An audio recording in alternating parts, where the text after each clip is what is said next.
The early years, Venerable Achariya Mun Bhuridatta Thera was a vipassanā meditation master of the highest caliber of this present age, one who is truly worthy of the eminent praise and admiration accorded to him by his close disciples.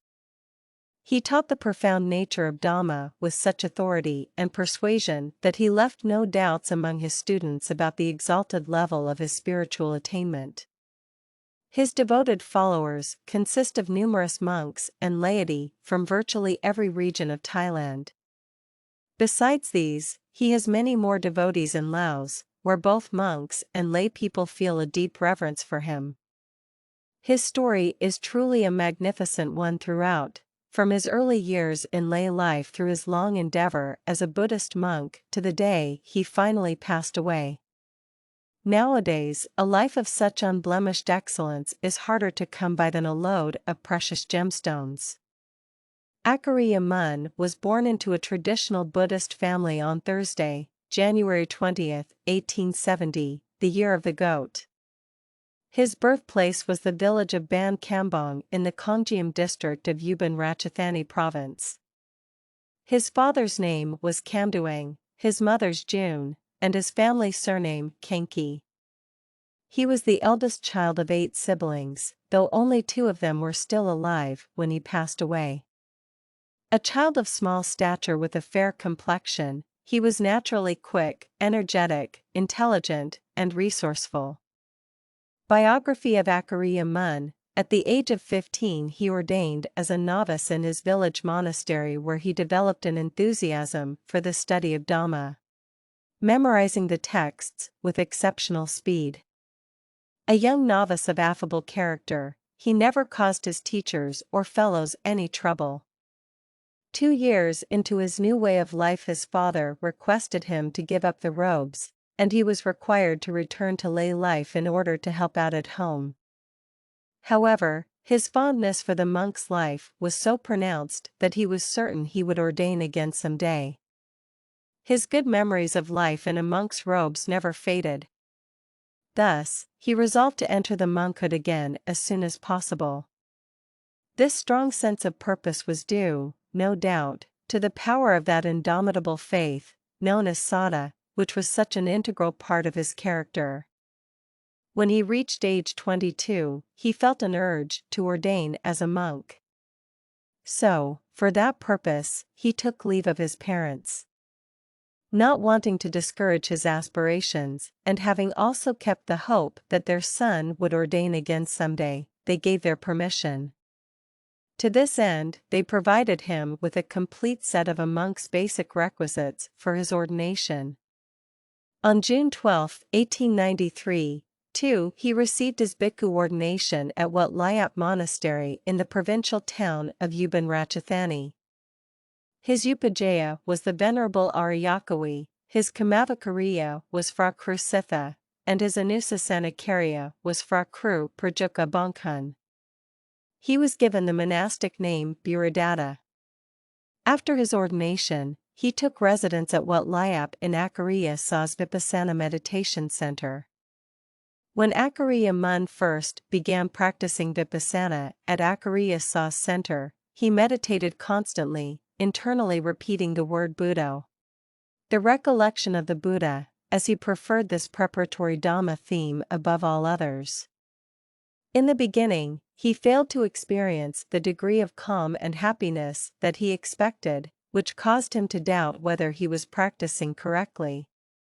Despite his doubt, he didn't flag in his persistent use of the word Buddha, and eventually his heart developed a certain measure of calm. One night he had a dream. He walked out of a village and entered a large, dense jungle overgrown with tangled undergrowth. He could hardly find a way to penetrate it. He struggled to find his way through this vast thicket until he finally emerged safe at the other end. When he came out, he found himself at the edge of an immense field that stretched as far as the eye could see. He set out resolutely, walking across this field until he happened to come across a huge fallen jati tree. Felled long ago, its trunk was partially embedded in the ground, and most of its bark and sapwood had already rotted away. He climbed upon this giant jati log and walked along its full length. As he walked, he reflected inwardly. He realized that this tree would never sprout and grow again. He compared this with his own life, which would certainly not rise again in any future existence. He identified the dead jati tree with his own life and sasra. Seeing that the tree had rotted away, never to root and spring to life again, he reckoned that, by keeping up his diligent practice, he would surely find a way to reach a definite conclusion to his own life in this very existence. The vast expanse of open field symbolized the nature of the never-ending cycle of birth and death. As he stood on the log contemplating this, a broad white stallion trotted up and stood next to the fallen jati tree. As it stood there, Ãcariya Mun felt an urge to ride it. So, he mounted the mysterious horse, which immediately raced off at full gallop. He had no idea where he was being taken or why.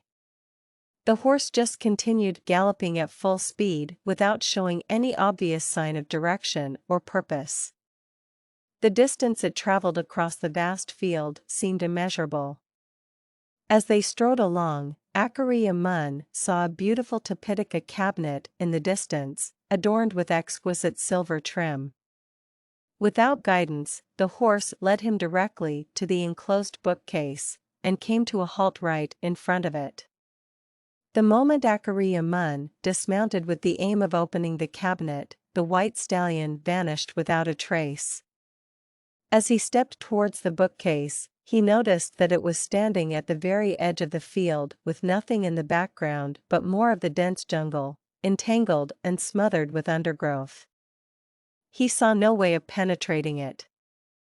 When he came to the Tipitaka cabinet, he reached out to open it, but, before he had a chance to discover the contents inside, he woke up.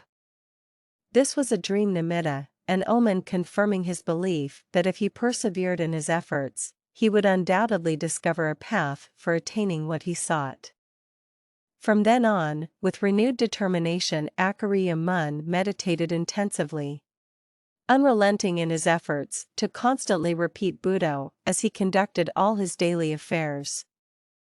At the same time, he very carefully observed the austere Dhutanga practices which he undertook at the time of his ordination, and continued to practice for the rest of his life.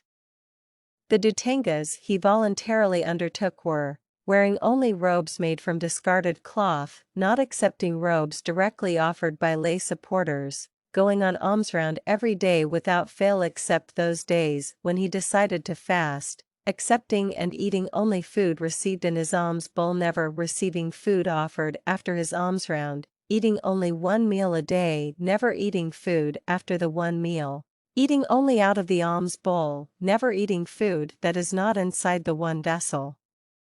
Living in the forest, which means wandering through forested terrain, living and sleeping in the wilds, in the mountains or in the valleys, sometimes spent living under of trees, in a cave, or under an overhanging cliff, and wearing only his three principal robes, the outer robe, the upper robe, and the lower robe, 8 with the addition of a bathing cloth, which is necessary to have nowadays.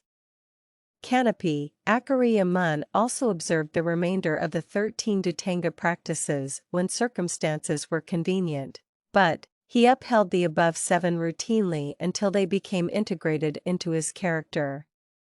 They became so much a part of him that it would be difficult to find one who is his equal these days. On his own accord, he showed earnestness in finding meaning in everything he did. He never approached his duties half-heartedly. His sincere aim, always, was to transcend the world. Everything he did was directed toward the noble effort of destroying the kilesas within himself. Due to this sense of purpose, he allowed no hiding room in his heart for arrogance and conceit, despite being exposed to the same defiling influences as was everyone else.